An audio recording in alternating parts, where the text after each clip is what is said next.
remember what the segment's called, but he's having You go. What were you going to say? What sort of year was it, Em? Your reply was, mate, do you know who I am?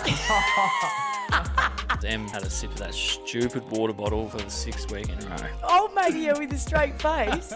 Can crack a smile. All right, yep, we're back. Episode 3.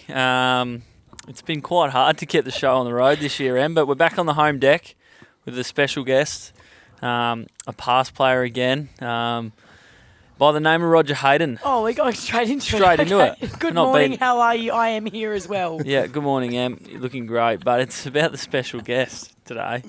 How do you feel, Rog?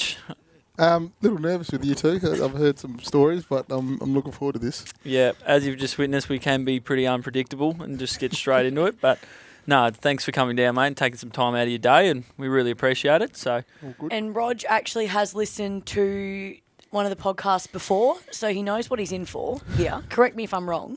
No, you're right. Yeah, I saw Wizards one last week, just a little bit. Yeah. Perfect. See? Yeah. Oh, actually, that's good. the first time I've ever seen you struggle to get a word in. No, I was Because actually... the Wiz can talk. This is it. Yeah. No, you had a pretty good conversation with you guys.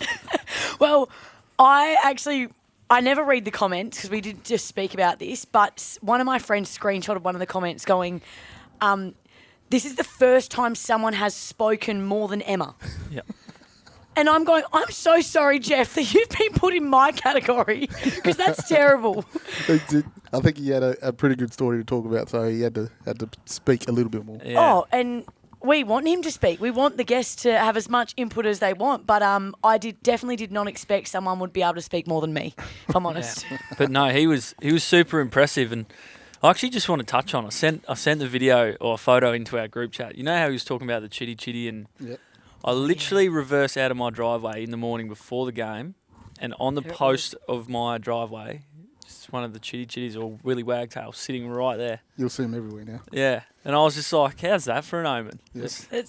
Then that's why you won. Yeah, yep. I didn't Sent play it that in. well, but it was good. First time Jordan's Yeah, replied in the that's all that actual matters. group chat. When I just add Rog, it's the first time Jordan's replied in there. Yeah. Has to bring that up, but that's Yeah, fine. I am pretty average on my phone, but when I go home, like, phone Well, away. you can stop texting me because we don't actually text, but Jordan's been stalking me outside of this. I'm telling you right now, Rog. I'm sick of seeing this bloke. So rock up to the game, which we will touch on. I'm there doing some media stuff, so I'm standing with Brett out the front of the boys' change rooms. And honestly, the second bloke I see is Jordan Clark. And I'm like, oh, out of all people.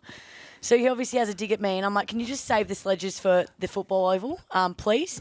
And then, I'm not even joking when I say, the day after, I saw Jordan and his brothers down having a feed at the local pub. Yeah, that's true. Also, I just want to add, Anyone though, was like, going there, though? no, we didn't. I just want to add, what do you want me to do? Not rock up for the game? Like, I'm playing. And then secondly, I want to add something in. I literally spent Saturday night with your family in the function after the game. So it was Nath's missus, your dad and your mum, which they were reviewing Nath's game, which was pretty rough. And then the first person I see on Sunday is Emma. I'm like, oh my God. I had a really good chat with your family in the after-match function as well. So Oh, Rog, there's a little bit of a connection there. So York, Yes? Brookton. Yes, of course. Yes. I was actually, we're obviously going to touch on where you're from as well, but that is, again, this full circle stuff where you always find out where someone's from and then you can make a connection with them. So there you go. You both have connections with my family. I feel sorry for you. Yeah, no, the one thing I'll never do is ask your mum or your dad for some feedback on my game after what they gave Nath on the weekend. Yeah. That was half the conversation we had too. Yeah. Oh, no. Well, obviously Nathan played Peel on the weekend, so yeah, my parents definitely like to rip into us, so you can't say that we aren't kept humble. But speaking of the AFL game on the weekend, Yep. Jord, how did it feel out there? The win was obviously phenomenal to watch, except for the rain at the start, but talk us through what it was like after the game. No, it was good. It was one of those games, a bit of an arm wrestle early. Maybe the first quarter were under the pump a little bit. They had 20 inside 50s and kept them to 3 goals. So, you know, once we could, and somehow we're actually in front at quarter time, which we probably had no right to be. But, you know, you always take a little bit of confidence with that, knowing that if you get things right, that you could potentially put a decent score on the board and gap them, and that's exactly what we did. I think there was, it was a pretty cool round, obviously, with the Wizards jumper on, and how special were some of the Indigenous boys actually on the weekend in Shea, Duds. It was amazing. Like, I honestly just sat back there in the rain, you're right, freezing, just watching these blokes put on a show. It was probably one of the more funner games I've been a part of, and just witnessed, So cool. even little Brucey down the forward line, some of his goals in the wet, I was just he's like, insane. I couldn't do that if I tried at training, I don't reckon. And obviously on the game as well, Rog, Indigenous round is obviously really important for you, but also this club. What does it mean for you to obviously watch the boys run out in an Indigenous jumper, but also more importantly, Duds wears your number as well. Yeah. So talk us through a bit about the history with that, and also how special this round is to you. The jumper concepts came about from, I think, South Fremantle, Claremont in the Waffle, and celebrating NAIDOC round, and then Uncle Richard and I think it was 2013, around that time, decided to do a jumper for Freo, and the first one with the boomerangs and the water markings down the bottom, and it sort of flowed on from there, and it's been a great tradition for us, and celebrating Indigenous culture, and Sir Doug Nichols round now for the duration of that time, and then just bringing back past players that have represented the club champions, to celebrate their culture and family, and put those artworks on the jumper, and to see the team run around. What are we? 5 wins, 1 draw, no losses. Yep. It's a undefeated nice result. Yeah, and the change in name as well. I think it's just more celebrating culture and acknowledging culture. And for us as a club, it's sort of embedded in what we do since inception, and having the likes of Dale Kickett and Winston Abraham and Gary Durkay, Steve Coops, that when they first got to the club, it was there. There was a big portion of Indigenous players, and for me as a young fella, I'd have been, 15, 16 at the time, seeing that new club, and you got some people to look up to. That's the dream. I just wanted to get there, and I was fortunate enough to be called up by Freo at the 2000 rookie draft. That's correct, John, and you can rattle off a few more of Roger's accolades now, probably. That links in nicely. Yep. So before we get to that, Rog, Em touched on it. Number 43. Yep. Why number 43? Was that the jumper you were given? Yes, it was the jumper I was given. The year after, so I had 43 for the first year. The year after, Dale Kickett retired during that year, my first year. Second year. And then I asked club, GMs and coaches, can I take number 11, please? Yeah. Please. And Desi Hedlund had just come back home. Number 1 draft pick, won a premiership with Brisbane. Sorry, Roger, we're going to give it to Des. I go, okay, I'll stick with the 43. And that's a story of resilience, Rog. Yeah, I'll make this number sort of my own, and ended up having a pretty good career. A lot of injuries. Yeah. But I was proud of wearing that number. Yeah, and we won't touch on the injuries too much because you did have a pretty good career in the number 43. Yes. So you played 128 games across 9 seasons playing at Freo. 2002 you debuted against North in Canberra. Yeah. So of all places to debut, it's sounds terrible. It's probably not one you're dreaming about as a young fella. Yeah. MCG, Senior Echo, one of those two. Yeah. You got the call up. So Kickety had retired the week before, if I can recall. And then basically I was the next one in. And there was a lot of young blokes getting that opportunity at that time. I was drafted as a half forward. And Desi and the Wiz came back as well. So there's your forward line with a few others that are running around. And they just said, well, we just need a sort of small back to play in that role. And got the opportunity that day, that week against North Melbourne, and did okay. There was a horrendous mistake that I did late in that game. We ended up losing by 2 points. Well, you got to tell us now. Yeah, I went for a mark instead of a spoil as a backman. I think it was Shane Clayton. There was a couple of minutes ago. We were up, and then he goes back and slots a goal. They're up by a few points, and they end up winning, and I was the flattest man alive going back home. Oh, Rog, we've all done it.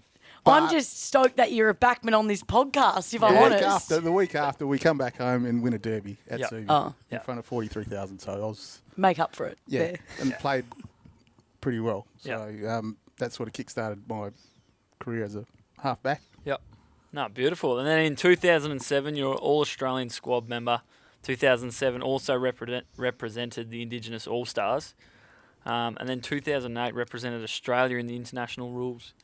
How was that whole experience? So you obviously went from, playing pretty good footy, like you just said, being very humble, to actually being out and out, probably one of the best players in the league. So how did that happen for you? I think it was awesome through that sort of period of time when I was playing. So 2006, sort of played a couple of games early in the year, then wasn't playing really well, so I had to go back to the Waffle, and then got about halfway through the year, came back into the squad, and I think we won 8 or 9 straight to play finals. Wow. I think we ended up third, and then lost the prelim to Sydney, and then the year after that sort of had my best season, and had an opportunity to play for the All-Stars early that year. I think it's the only game the All-Stars lost against Essendon and Darwin. Way. But it was awesome to be a part of. So running along. We needed to see some more chitty-chitties. Yeah. Would have won. It was a surreal sort of occasion because you're running around with guys that you looked up to. So for me, it was Andrew McLeod. I'm half-back. He's half-back. And we're playing on the same team. And I'm like, what's going on here? Yeah, wow. I remember a couple of times we sort of going for the ball, and I'm just going to take it and take off and run down half-back flank and kick a goal. But that was special. And then really good year. We didn't end up making finals, but I'd had a good year as a individual. But at the end of that year, was selected for the Australian squad to play against Ireland in the international series. And that was another fantastic experience too. So we ended up losing that one as well. So where was that held? So Perth and Melbourne. Okay, so amazing. Two game series, and they ended up winning by I reckon 6 points or something. So they had the aggregate scores. Have we even done that since? We haven't done it for a while. No. Yeah, right. There was an Indigenous side that played Ireland a while ago, but that's the last I've heard of it. Amazing. Yeah. And obviously, Rog, you touched on a large amount of the Indigenous players that, started out at Fremantle and probably paved the way for our rich Indigenous history here at Fremantle. But in 2003, round 4, you were one of the 7 players to represent Fremantle, Indigenous players, in that team on that day to represent Fremantle. Even last week, Wiz creates a jumper, and it's number 43 is one of the 7. How proud are you of that moment, and what does it mean to you? It's if you look back, and I don't even think about it like this, but that image of us 7 standing there together before the game, you don't really think about it at the time. You just go out. There was a little bit of media around it leading up to the game, but for us it was just going out there and playing football and doing what we needed to do for the team. And we ended up having a really, really good game, and all 7 of us did what we needed to do and played really well. But sitting back now and looking at that historical moment and that photo, I think it was Les Everett that took that photo.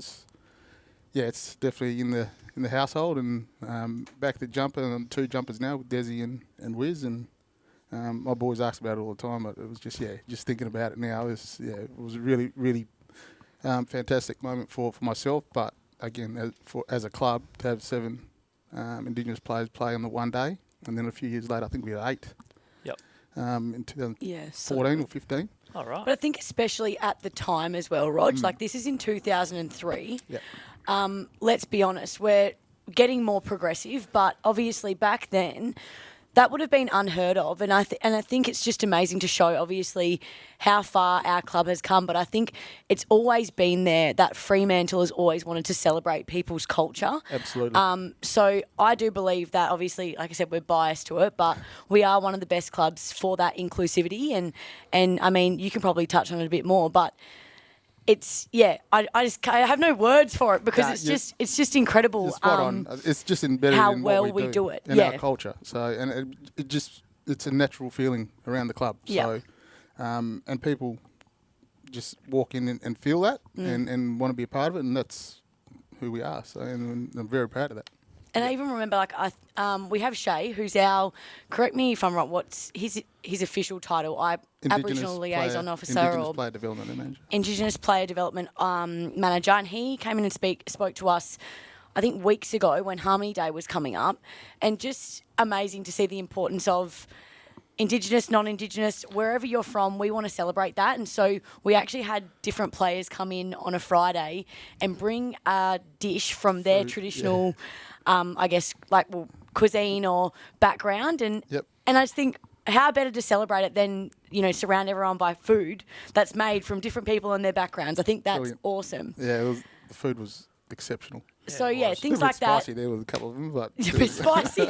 Donnie's dish, I reckon. What did he bring? Were you there? No, I can't remember what it was called, and I don't want to have a I think stab someone at it. brought dumplings as well. Said they were unreal. yes, So. I missed out on the dumplings because Went they too were quick. unreal. Yeah, they were unreal.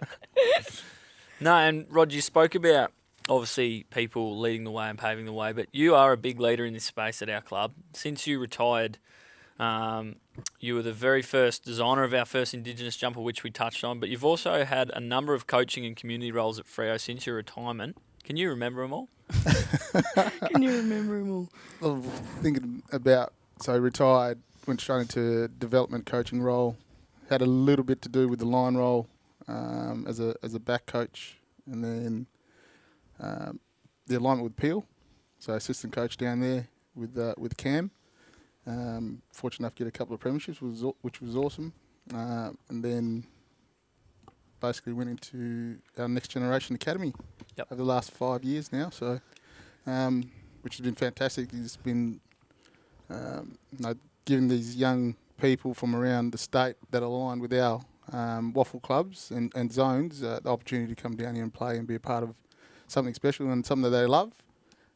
Through the Kimberley, Great Northern, Upper Great Southern, Central Wheatbelt areas, those regional areas are really important for us as well. And those connections to the waffle clubs in finding talent to come down and get this opportunity to have a run around an Optus Stadium. So some might not go to the AFL, but they'll sit back in 15, 20 years and go, no, I played on Optus Stadium with the Fremantle NGA, and what a unbelievable experience that was. So it's just things like that help me in what I do. Yep.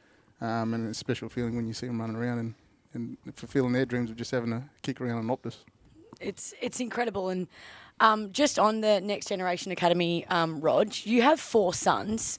You've already touched on the importance of obviously having this academy in place, but how proud are you of the academy, and where do you think we are going to go from here with it? There's definitely moving forward, so especially with our female academy as well, and the women's game, and it's growing every year, and you see the talent come through, so you better watch out. So you've got some halfbacks coming through. Yeah, I'm actually worried. Some of that And kicking is deadly. I'm in trouble. Most underrated player in the comp over here. So it's just opportunities for a lot of young people coming through that might not get that opportunity. And like I said before, that connection, because I'm one person. They got Wade Spilker and Anya Ty, and Natalie Sellard has just joined in to help us with our program. There's only us 4, but our connections to our waffle clubs and zones are really important to find these the talented young players and giving them opportunities. So it's definitely going to continue to grow. We were fortunate enough the AFL have brought our concession picks back to pick 1 this year's draft, and moving forward, that's going to be awesome for us because we're looking forward to bringing in some talent. So good. And did your sons go through the pathway, or? Yeah, all love their footy. My eldest, he's currently at Linwood Ferndale, and went through the waffle system. So he went down to 15s and 16s and Colts programs down at South, which is our zone.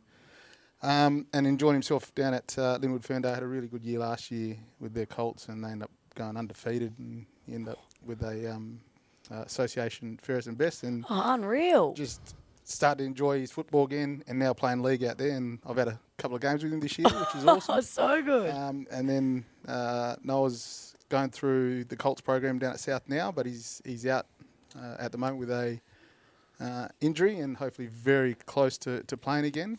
And then Mikey and Lukey, they're just finding their way with their footy and enjoying it as well. So it's a big weekend when footy season's on. So, but really enjoy it, sitting down watching them and enjoying their game and enjoying their footy. You were just telling me, big weekend, Jord. Rog was just saying they've got 3 Saturday games and 1 Sunday game. So his life is consumed by football. And in between that's a Freo game. Yeah. Perfect. But How do you do it? You did say, how do you do it? But you did say your favourite part was actually being able to just sit there and watch as well. Yeah. Talk us through that. And you want to be involved as much as you can. And the community coach, they asked to join in. And I'm fortunate that when I do go and play a game with Isaiah, that I'm there and amongst it and helping out in the field. Took Noah's training session last week. So just rocked up and said, if you need some help, I'll help out. So I just did a match sim and let the boys run around and play. Perfect.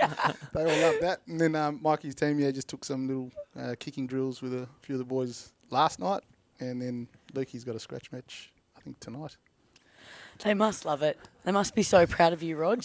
Yeah. And just speaking of your oldest son, Isaiah, you had to deliver him on the side of Stock Road. What is this? This story, come on, I told you we were going to get stitched up. Not Isaiah.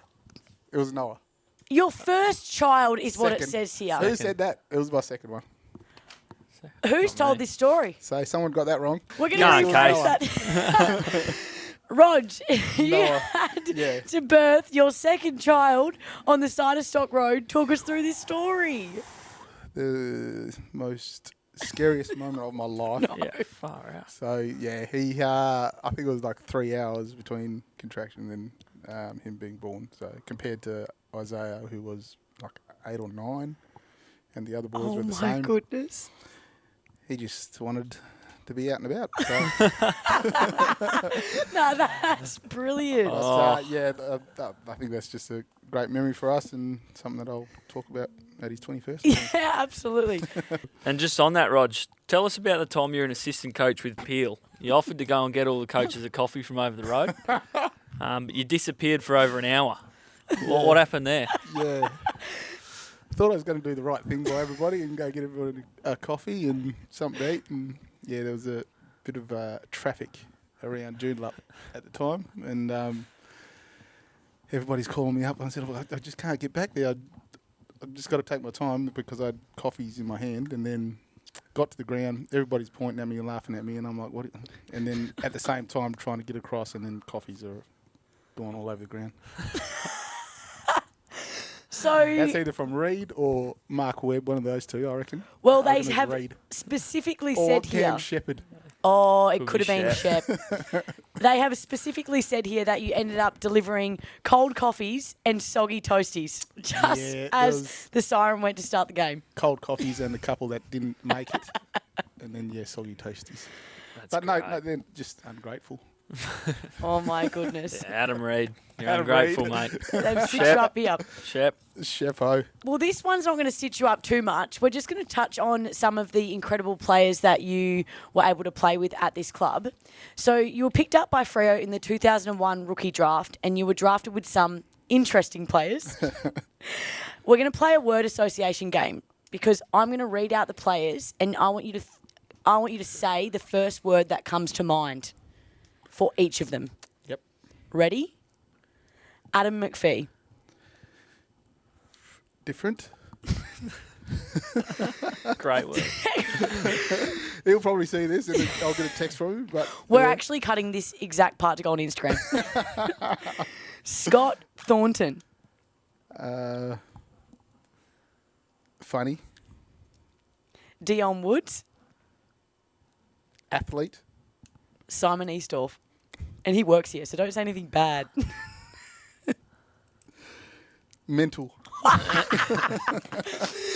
Perfect. So the first time he got drafted to the club, same year as me, and he was looking to keep his career going. We've had a scratch match down at Freo Oval, and I don't know why I was around the stoppage. He was in the ruck. There was no other ruckman. I don't know where the other ruckman was. And the ball has been thrown in from the boundary, and it fell short, so I've gone after it. and course. he's just come through It's like your a ball. No, this is my first year. I'm like 67 kilos, and this 100-kilo ruckman just comes through and barrels me, and I'm like, mate, aren't we teammates? He goes, just get out of the way, mate. EC did actually mention to bring up that story, so I'm glad you've touched on it now. Yes, he remembers that and reminds me of that. I think, well, And that was the Roger, only time. you're a well-known dancer, and you're known for your moves on the dance floor. I'm hearing very smooth operator. What sort of Where moves did do you you get have in this the from? What sort of moves do you have in the kit bag? What was the go-to? Mate, it's just go with the rhythm. Go with there's a beat. Just stick to the beat, and that's all it is. Mate. It's just stay. Have you seen Hutch or Hitch? No. I'll What's try your that. go-to song, though? Go-to. I like my R&B Okay. and country. So you just flow with the rhythm. There's nothing more than that. There's no break dancing or spinning on the floor. There's just stay in that area. Oh, Okay, gosh. you've touched on Love R&B it. though. So on a Karratha trip recently, there was a lot of Ariana Grande in your playlist. So, do you want to be honest? Tom. Is there any Thanks, other Tom. artists we should know about? That was embarrassing. Got nothing Trying to to say. Yeah, I got caught out. As long as you went with the rhythm, Rog, it doesn't matter. Yeah. And speaking of rhythm, we are going to get into one of our best segments that we do have to have quite a bit of rhythm for, because it's going to be quick fire questions coming up now. Here's Getting Defensive. I don't like Freo. I've never liked Freo. Nah, that's There's a a lot of feedback on Twitter, I know. so I don't. I'll It's all take that tongue in back. cheek.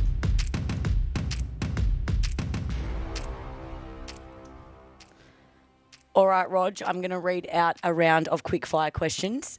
Jordan thinks he's got his own medal going. It's called the Clark Medal. Not this year. It's So the- retired. It's retired, okay, it's done.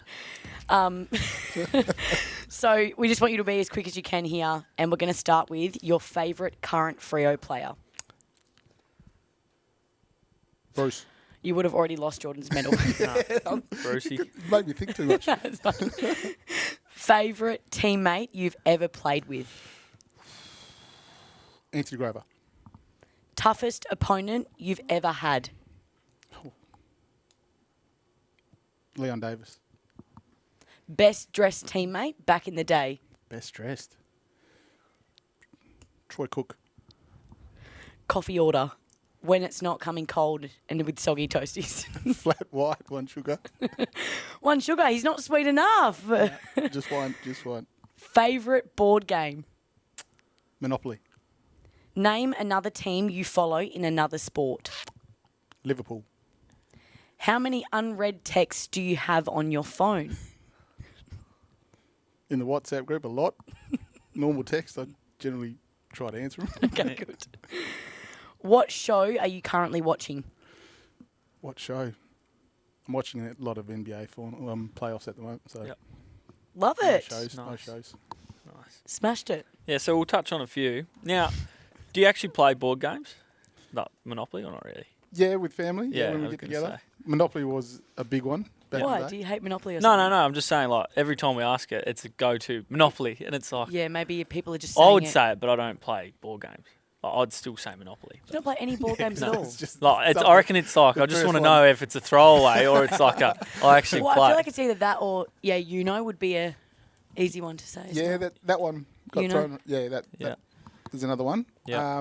Checkers Yeah. was another one. Yeah. But Monopoly was something that we played as younger Yeah. kids against Dad, and he didn't like losing. Yeah, right. I can't And even... your favourite current Freo player, Brucey. Bruce, he's He's a star. jumped out. He's Yeah. not a back, Good though. first year. True. Yeah. Dad was going to be the other one. Yeah. Yeah, cop that, Should have Duds. went that way. I'll let Duds know about that. He's second. Oh, my goodness. all the older boys there, they're just going about their business. So I like the younger crop coming through and, Yeah. and giving themselves that opportunity to play and performing, which is good. And he's standing out at the moment. Yep. And that's why you're so good at your job, Rog. That's why. He loves bringing the young talent through, doesn't he? Yeah. Keeps you on your toes, Jordan. It does. Well, I'm not a forward pocket, Rog, so I think I'm right at the moment. You're fine. You're fine. And speaking of people giving back, and obviously your job in community, Rog, we're going to go into a segment that I think you'll really like.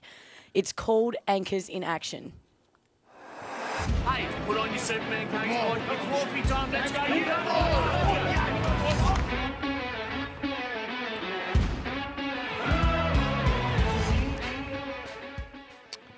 So if you're unfamiliar with this, Rog, it's just a shout out sort of to the people. It might be someone, an unsung hero around the club essentially. It might be someone that is pretty popular, someone no one knows about, upstairs, downstairs, a player, someone that you feel has had an impact on you and probably doesn't get enough credit for what they do outside of their role. Well, there's a few that work in my space in the community engagement area. So there's the whole team really. So you sort of just go about their business and get all the community programs done. But I think over the last few months, in particular with the Doug Nichols around, Luke and Bailey in comms have been fantastic with what they've done in getting the jumper design on the jumper and displayed, and then some of the sort of social posts around the story behind it is phenomenal. So shout out to those two in particular. I'm going to jump off the back of that because I'm actually going to go with Bailey and LJ as well from upstairs. Are they in comms? They are. Yep, of course you'd know. Anyways, they came in to speak to us girls at the start of pre-season and they actually designed this incredible piece of artwork, I'd say, that basically encapsulates where we are at the moment as a team, as an AFLW team. And then LJ in particular as well has drawn up the picture of the strong man that we have around the club with our anchor, on one of our on our logo. She has actually drawn up a strong woman, and it's Kiara Bowers. She used her as inspo. So from now on, we'll actually see both the strong man and the strong woman around the club, which is also amazing. Nice. Yeah. And we've just had a light blowout over there, but we're all good. We'll carry on. I talked for too long. Yeah. The battery's gone. I didn't want to say it. But no, I'm actually going to give Adam Beard a pump up. Yep. He sort of works with our strength and conditioning / cross rehab. He's been doing a lot of work with Fifey, a few of the older boys and in particular. But I like him for his work he's doing in the gym. Not my favourite time slot of the day, I will admit, and it can be quite hard to get up for. I heard he's in for like in the Arvo. 4 sets of arm farm as well. He just repeatedly does it with you guys that are in rehab. Yeah, but he's also just a bit of a hype man, and great. I really enjoy his company and the energy he brings to the club, and he's someone that just has a heartbeat. There's a pulse all the time when you're around him, so it's You'd great. hope. Yeah. So Beardo gets my mention this week. Nice. That's wicked. Love it.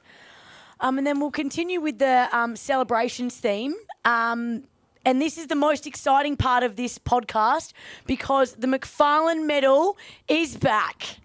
Oh, Luke McFarlane right on half-time. It's McFarlane! And leaping McFarlane! Yes, we're actually debating, Rog, whether it was going to be the Rog Medal or the McFarlane Medal. And Lukey for sure. unlucky, mate. Well, this one's just for the best defensive act of the year. Lukey Ryan won it last year with his numerous back with the flights. So I don't know who it'll be this year. Switter was up there a bit last year with a few of his chase downs and smothers. But if you don't have one off the top, I do have a nomination already ready to go. I'm going to nominate Carl Warner. Yes. He's done it a lot. And considering he's been knocked out a couple of times doing it, going back with a flight. But on the weekend, you might have seen he come off with a blood rule. Mm-hmm. He's gone back with a flight, marked it. The ruckman's come through, clipped him in the side of the head. Doesn't even flinch. Has to run off and get 5 staples in his head. Like opened him right up. No one would have didn't even even known flinch. Yeah, I was like, that is amazing. Tough. After what's happened, that's fantastic. That's mental strength. Love Go it. back with the flight and got one in the head again. Yep. Good job, Carl. What have you got, Rog?